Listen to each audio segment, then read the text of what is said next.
महाराष्ट्र में बीएमसी चुनाव को लेकर जब दोनों भाई एक हुए तो लगा कि मुंबई में एक बार फिर से करिश्मा होगा। शिवसेना यूपीटी के मुखिया उद्धव ठाकरे और उनके चचेरे भाई और एमएनएस के अध्यक्ष राज ठाकरे चुनाव में अपनी जीत को लेकर पूरी तरह आश्वस्त दिखाई दे रहे थे। चुनावी रैलियों में इनके अंदाज और तेवर भी यही दिखा रहे थे। लेकिन 16 जनवरी को जैसे जैसे रुझान नतीजे में बदलने लगे वैसे वैसे उनकी नींद उड़ने लगी। जाहिर है नतीजे उनके सोच से उलट थे। ऐसे में उद्धव गुट के सबसे भरोसेमंद नेता संजय राउत ने हार के लिए बीजेपी और उनके सहयोगियों को ही जिम्मेदार बता दिया। जो वोटिंग पैटर्न चलाया सरकार ने, ये बेहद गंभीर बात है। हजारों लोगों के नाम गायब रहे जिसने विधानसभा में वोट किया है, और ऐसे एरिया से गायब हो गए जहां शिवसेना को या महाराष्ट्र नवनिर्माण सेना को या कांग्रेस को वोट हुए, वहां से हजारों लोगों के नाम गायब हो गए। ये पहली बात। दूसरी बात, ईवीएम मशीन बार बार बंद होती रही बहुत से प्रभावों। जहां राष्ट्रवादी कांग्रेस को बटन दबाया गया है वहां कमल के ऊपर लाइट ऑन होती है। वैसा मशाल का हो गया, वैसा इंजन का हो गया।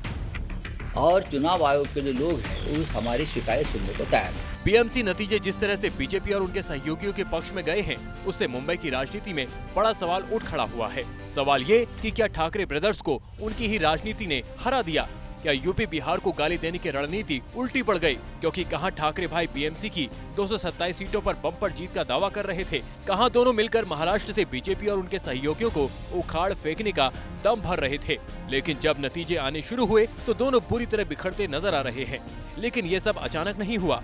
बड़बोले राज ठाकरे ने एक रैली में उत्तर भारतीयों की न सिर्फ देख लेने की बात कही, बल्कि उनकी भाषा पर सवाल उठाते हुए गलत शब्दों का प्रयोग भी किया। मला खरं तर आपल्याला सांगायचंय की यूपीच्या आणि बिहारच्या लोकांनी पहिल्यांदा नीट समजून घ्या, बाबांनो, हिंदी ही तुमची पण भाषा नाही। यूपीच्या लोकांची भोजपुरी भाषा आहे, बिहारच्या लोकांची मैथिली भाषा आहे, अवधी भाषा आहे, हिंदी भाषा तुमची पण नाही आहे। माझा कुठच्या भाषेवर राग नाही, परंतु तुम्ही आमच्यावरती लादणार असाल तर लाथच मारू। चुनावी नतीजों से साफ है कि चुनावी ताल ठोक रहे ठाकरे ब्रदर्स को मराठियों के साथ साथ सबसे बड़ा झटका उत्तर भारतीयों से मिला। ये बात एग्जिट पोल के नतीजों से भी साफ हो चुका था। आंकड़ों के मुताबिक 68% उत्तर भारतीय वोट बीजेपी शिंदे गठबंधन को मिला, जबकि ठाकरे ब्रदर्स के खाते में सिर्फ 19% वोट आए। यानी जिस वर्ग को निशाना बनाया गया उसी वर्ग ने एकजुट होकर जवाब दिया। यूपी बिहार के मतदाताओं ने उस पार्टी को चुना जिसने उन्हें सम्मान, सुरक्षा और हिस्सेदारी का भरोसा दिया। यानी गाली की राजनीति ने वोट नहीं दिलाया बल्कि वोट छीन लिया। यही नहीं, ठाकरे भाइयों को उन मराठी वोटर्स ने भी बड़ा झटका दिया जो एक वक्त उनकी सबसे बड़ी ताकत माने जाते थे। आंकड़ों के मुताबिक उद्धव ठाकरे को 49% वोट मिले, जबकि बीजेपी ने अकेले 30% मराठी वोट हासिल कर लिए। उद्धव ठाकरे ने सेक्युलर छवि बनाने की भी बहुत कोशिश की। मुस्लिम वोट भी मिले, लेकिन सबसे ज्यादा 41% वोट कांग्रेस गठबंधन को मिले, जबकि उद्धव गुट के खाते में 28% वोट आए। उद्धव ठाकरे को मुस्लिम वोट मिले, लेकिन उसकी कीमत उन्हें अपनी कोर हिंदुत्ववादी मराठी वोट खोकर चुकानी पड़ी। लेकिन यही बंटवारा बीजेपी के लिए फायदेमंद साबित हुआ। जाहिर है 50% से नीचे मराठी समर्थन मातोश्री के लिए सबसे बड़ा अलार्म है। यह दिखाता है कि मराठी वोटर अब सिर्फ भावनाओं से नहीं बल्कि विकास और हिंदुत्व के एजेंडे पर भी फैसला कर रहा है। यानी ठाकरे ब्रांड अब मराठी मानुस का अकेला ठेकेदार नहीं रहा।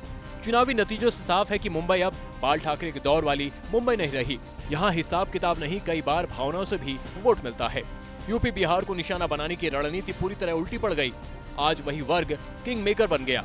ठाकरे ब्रदर्स न तो मराठी वोट पूरी तरह जोड़ पाए और न ही उत्तर भारतीयों का भरोसा जीत सके। बाहरी यूपी बिहार वाले जैसे शब्दों पर आधारित राजनीति मुंबई जैसे महानगर में नाकाम साबित हुई। नतीजा, बीजेपी और उसके सहयोगियों ने बीएमसी के बहाने एक बार फिर से महाराष्ट्र की गद्दी पर कब्जा जमा लिया।